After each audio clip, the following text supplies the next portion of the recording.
कल मेरे बेटे ने मुझसे पूछा कि मामा जीएसटी क्या होता है। अब मैंने सोचा कि मैं बहुत सिंपल तरह से उसे बताऊं, और मैंने उसको कुछ यूं समझाया कि मान लो तुम्हारा बर्थडे है और तुम्हें पता है कि क्लास में सारे बच्चों को तुम्हें जाके चॉकलेट देनी है। तो डैडी एक रात पहले ही चॉकलेट का पैकेट लाए हैं। दूसरे दिन डैडी तुम्हें लेके घर से बाहर निकले स्कूल जाने के लिए, लेकिन पड़ोस की रश्मि आंटी तुम्हें मिल गई। उनका बेटा टिंकू तुम्हारी ही क्लास में पढ़ता है। रश्मि आंटी ने तुम्हें हैप्पी बर्थडे विश किया तो तुमने एक चॉकलेट निकाल के उन्हें दे दी, साथ में टिंकू को भी एक चॉकलेट थमा दी। अब तुम दोनों स्कूल पहुंचे, डैडी ने स्कूल में छोड़ा और जाते समय हैप्पी बर्थडे बोलकर निकल गए। स्कूल के गार्ड ने ये बात सुन ली, उसने फट से तुम्हें हैप्पी बर्थडे विश किया तो तुमने एक चॉकलेट निकाल के गार्ड को दे दी। अब तुम स्कूल के अंदर पहुंचे, टीचर ने पूरे क्लास में अनाउंस कर दिया कि आज तुम्हारा बर्थडे है और तुम सबको 2-2 चॉकलेट्स दोगे। तुमने सबको 2-2 चॉकलेट्स दे दी, साथ में टिंकू को भी दोबारा चॉकलेट मिल गई। लेकिन तुम्हारा बेस्ट फ्रेंड गौरव आज एब्सेंट था और स्कूल का रूल कुछ इस तरह से है कि अगर उसने छुट्टी की है तो उसे चॉकलेट नहीं मिलेगी।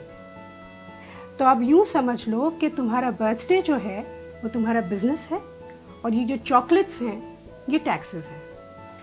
रश्मि आंटी को तुमने लोकल टैक्स दिया, स्कूल के गार्ड को तुमने एंट्री टैक्स दिया, सारे बच्चों को तुमने दिया सर्विस टैक्स, और ये जो टिंकू है उसको सरचार्ज भी मिला।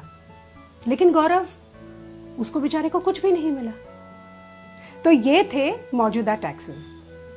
अब जीएसटी क्या है? यूं समझ लो कि प्रिंसिपल ने एक नया रूल निकाला कि आज के बाद जिस भी बच्चे का बर्थडे होगा वो चॉकलेट का एक पैकेट सीधा प्रिंसिपल के कैबिन में जाके दे देगा। फिर ये प्रिंसिपल की रिस्पॉन्सिबिलिटी है कि वो चॉकलेट्स सारे बच्चों में, स्टाफ में और टीचर्स में बांटे। इससे 2 चीजें होती हैं, एक तो वो चॉकलेट बराबर सबको मिलती है और इसमें चॉकलेट बांटने का जो समय होता है वो भी बच जाता है। जीएसटी यही है बस। अलग अलग जगहों पे, अलग अलग विभागों में अलग अलग टैक्स देने की जगह एक ही जगह पर एक ही टैक्स दो।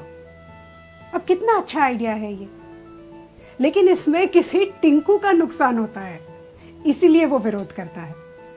लेकिन इसमें ज्यादा से ज्यादा लोगों का फायदा ही है।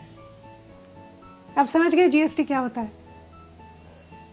अगर अभी भी नहीं समझे तो चॉकलेट खाओ, खुद जान जाओ।